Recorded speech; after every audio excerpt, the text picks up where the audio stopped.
Выстрел! Shot, cannon. The position of the Ukrainian military near Bakhmut. The shelling of enemy infantry is carried out from the Soviet D-30 howitzer. The firing range of the gun is more than 15 kilometers. You have to adjust the fire during the battle and spend more shells, admits the commander of the unit, Dmitro. Для нас було би ідеально. It would be ideal for us to be supplied with samples of Western weapons that hit at a long distance, so that we could destroy their warehouses with ammunition on the approaches to our positions, respectively their own command posts which are located in the depths. We can't reach it with our cannon. Artillerymen say they are now in desperate need of ammunition for defense. More than a month ago, the countries of the European Union agreed to a common purchase of 1 million shells for the Ukrainian armed forces. The accelerated procedure was adopted at the meeting of the Ministers of Foreign Affairs and Defense in Brussels. EU High Representative for Foreign Affairs and Security Policy, Josep Borrell, said at that time that he had received approval for his proposal to allocate the first tranche of 1 billion euros from the European Peace Fund for the joint purchase of ammunition. I will explain to the leaders of the agreement to provide ammunition to Ukraine. They discussed that on the last UCO. Estonia made a proposal.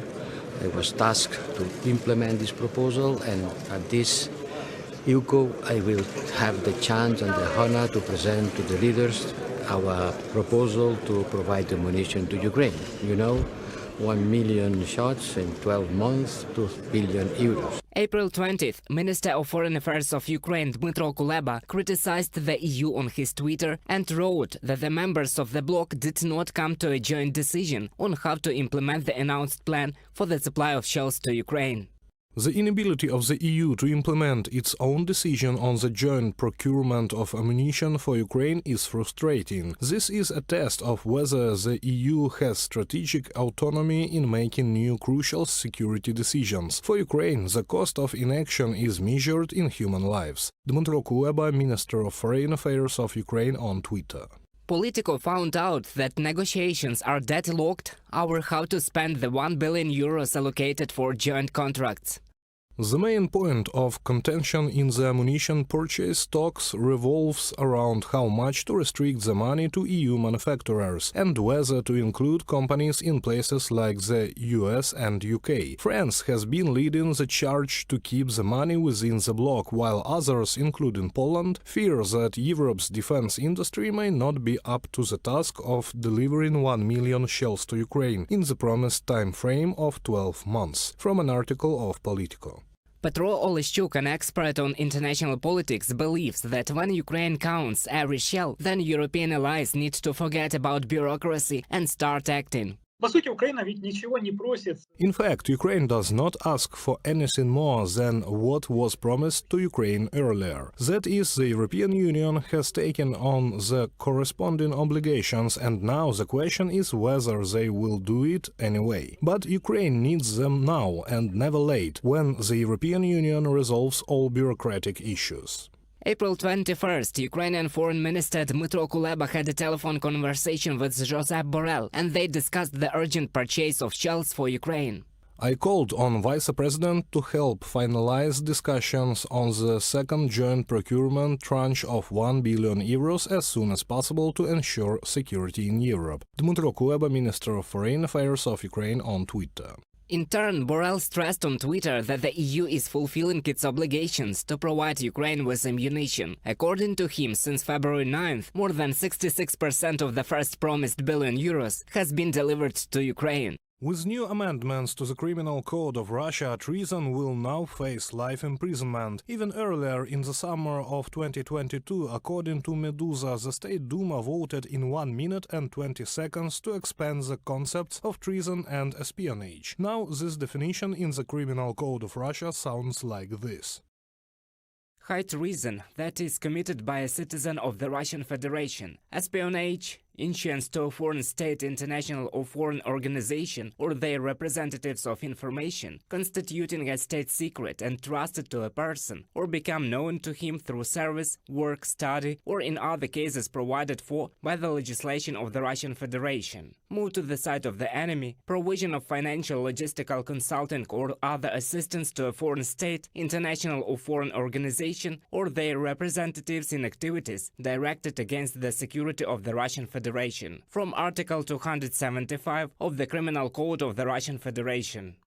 Opposition politician Vladimir Kara-Murza was accused of treason, spreading fake news about the Russian army and collaborating with an undesirable organization. But in fact, his speeches in the United States criticizing the current Russian government were considered treason. And here, Savely Frolov posted a photo on social networks from Upper Lars with the caption "Widely we bring down from Russia 5 kilometers to the border." After that, he ended up in a pre-trial detention center on charges of treason for going over to the side of the enemy. In 2022, at least 25 cases of treason were initiated according to the Human Rights Project, the First Department. Since the beginning of 2023, 21 cases have already been reported. In Russia, it is very easy to get accused of betraying the motherland, and it is not necessary to betray the state, human rights activists say.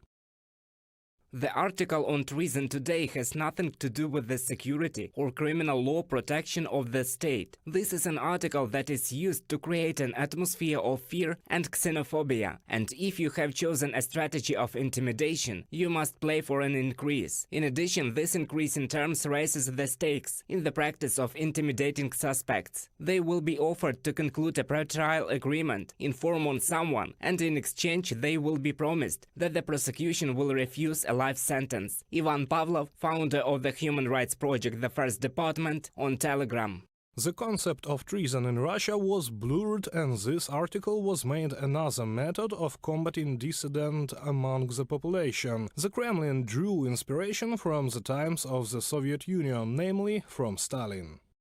После Сталина After Stalin, there was a watershed. There was an article for anti-Soviet agitation, and on the other hand, there was treason. And there was a huge difference between these two charges. It's one thing what you say against the Soviet government, is another thing treason, mean the disclosure of some serious secrets causing enormous physical damage to the state. Under Stalin, there was no such difference. Kara-Murza, they couldn't accuse him of anything except that he speaks for words. This is the Stalinist principle when speaking out against Soviet power and treason were one and the same.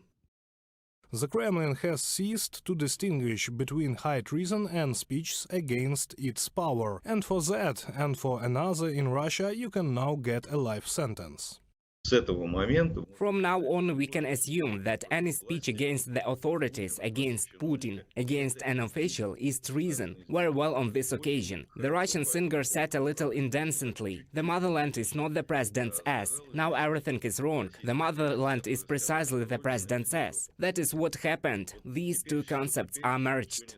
In the fight against those who disagree with its policies, the Kremlin does not invent new methods. The Insider has published excerpts from secret KGB documents dating back to 1975 that lift the veil on the methods of combating dissent in the Soviet Union. They are relevant for today's Russia.